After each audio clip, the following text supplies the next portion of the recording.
कार्तिक आर्यन की film Chandu champion free style swimming में भारत को पहला पैरा ओलंपिक गोल्ड मेडल दिलाने में मुरलीकांत जी ने अपनी पूरी जिंदगी दांव पर लगा दिए थे। कार्तिक आर्यन के शहर ग्वालियर में इस फिल्म को लेकर काफी ज्यादा हंगामा हुआ था, क्योंकि ये शुरुआत ही यहीं से हुआ था, ट्रेलर लॉन्च ही हुआ था यहाँ पर। लेकिन दोस्तों, फिल्म तो काफी अच्छा चल रहा है और लोग पसंद भी कर रहे हैं, उनके जीवन को जान भी रहे हैं। पर क्या आपको असली मुरलीकांत जी के बारे में पता है? अगर नहीं तो आपको इस वीडियो में पता चल जाएगा। तो आइए शुरू करते हैं। ये बात 1972 के जर्मनी पैरा ओलंपिक में भारत को पहला गोल्ड मेडल दिलाने वाले मुरलीकांत पेटकर की कहानी है। फिलहाल वो महाराष्ट्र के पुणे में पिंपरी चिंचवाड़ के थेरगांव इलाके में रहते थे। पेटकर ने न केवल हमारे देश के लिए गोल्ड मेडल जीता, बल्कि पैरा ओलंपिक स्विमिंग में एक विश्व रिकॉर्ड भी बनाया। देश और स्पोर्ट्स के लिए उन्होंने काफी योगदान दिया था और इन सभी को देखकर साल 2018 में भारत सरकार ने उन्हें पद्मश्री पुरस्कार से सम्मानित किया गया था। मुरलीकांत पेटकर महाराष्ट्र में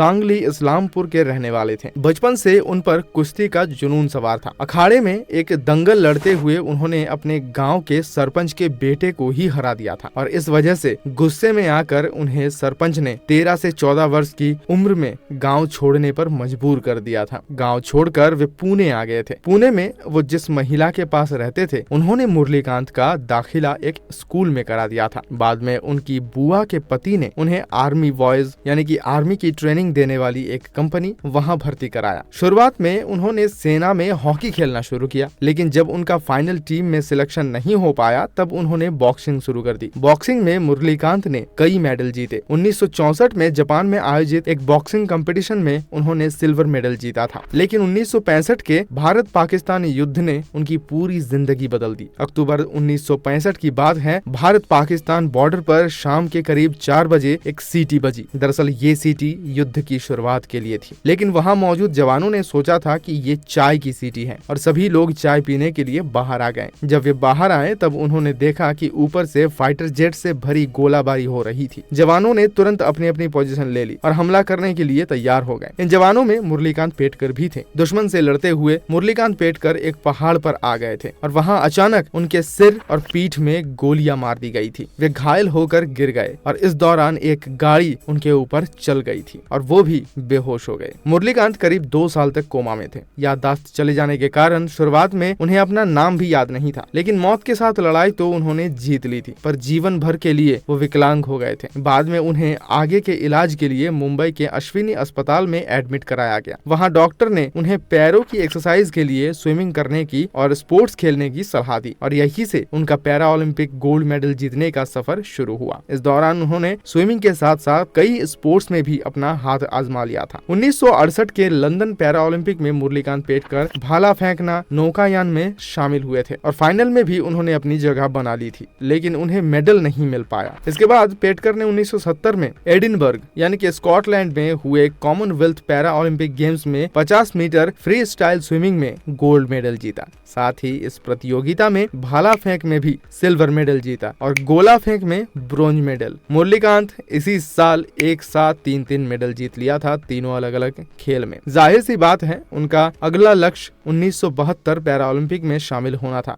लेकिन वहां जाने के लिए उनके पास पैसे नहीं थे और इस वजह से उन्होंने जर्मनी जाना लगभग कैंसिल ही कर दिया था। लेकिन इंडियन क्रिकेट टीम के पूर्व कप्तान विजय मार्चेंट ने टाटा मोटर्स, टेलीकॉम कंपनियां और रोटरी क्लब की मदद से मुरलीकांत को पैरा ओलंपिक में शामिल होने का मौका दिया और इस पैरा ओलंपिक प्रतियोगिता में 50 मीटर फ्री स्टाइल स्विमिंग में मुरलीकांत पेटकर ने 37.33 सेकंड का समय दर्ज करके वर्ल्ड रिकॉर्ड बना भी दिया था। साथ ही गोल्ड मेडल भी जीत लाया था। मुरलीकांत पेटकर ने न केवल मौत के दरवाजे से लौट आए थे, बल्कि उन्होंने अपनी विकलांगता को अपनी ताकत बनाकर अपने देश का नाम खेल जगत के इतिहास में स्वर्ण अक्षरों में लिख दिए थे। फिलहाल पेटकर ऐसे युवाओं का मार्गदर्शन कर रहे हैं जो सेना में शामिल होना चाहते हैं। साथ ही वो जरूरतमंद खिलाड़ियों की आर्थिक मदद भी कर देते हैं। वे चाहते हैं कि युवा उनसे प्रेरणा ले और देश के लिए खेल में गोल्ड मेडल लेकर आए। तो दोस्तों, ये थी ओरिजिनल मुरलीकांत पेटकर जी की कहानी। आपको ये वीडियो कैसी लगी कमेंट करके हमें जरूर बताइएगा और ऐसे वीडियो देखते रहने के लिए हमारे चैनल को सब्सक्राइब जरूर करें। मैं हूँ जैक, मिलूंगा बहुत जल्द ऐसे ही एक और वीडियो के साथ। तब तक के लिए मुझे विदाई दीजिए।